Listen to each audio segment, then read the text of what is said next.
ரசூல் ஸல்லல்லாஹு அலைஹி வஸல்லம் அவங்களை கடந்து ஒரு ஜனாசா ஒன்று போகிறது. நபி ஸல்லல்லாஹு அலைஹி வஸல்லம் சொன்னாங்க, முஸ்தரீஹுன் முஸ்தராஹும் மின்ஹு அப்படின்னு சொன்னாங்க. முஸ்தரீஹ்னா ஓய்வு எடுக்க போகிறார், முஸ்தராஹ் மின்ஹுனா ஓய்வு அளித்து விட்டு போகிறார் அப்படின்னு சொல்றாங்க.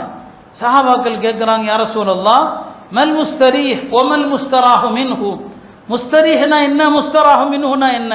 ஒவ்வொரு ஜனாசாவிலும் ஒரு பாடத்தை சொல்லி கொடுப்பாங்க.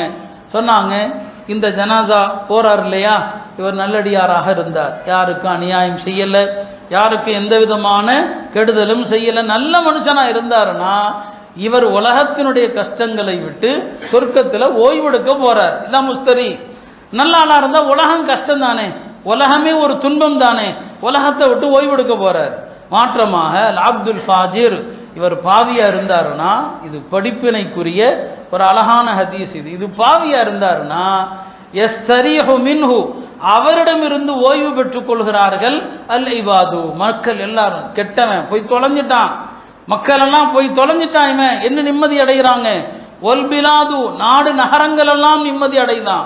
ஒரு கெட்டவன் இறந்தா நாடு நகரங்கள் சந்தோஷப்படுதான்.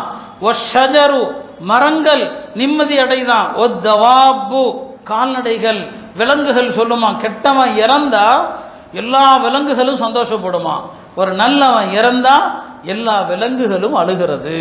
அப்போ ஒரு ஜனாசா போகுதுன்னா அந்த ரெண்டு நிலை தாங்க, முஸ்தரீஹா முஸ்தராஹ் மின்ஹுவா, ஓய்வு எடுக்க போறாரா அல்லது மக்களுக்கு இவ செஞ்ச அநியாயத்திலிருந்து ஓய்வு கொடுத்து விட்டு போகிறாரா என்று பெருமானார் ஸல்லல்லாஹு அலைஹி வஸல்லம் அவர்கள் இந்த ரெண்டு தான் நமக்கு ஒவ்வொரு ஜனாசாவிலும் கற்றுத் தருவாங்க.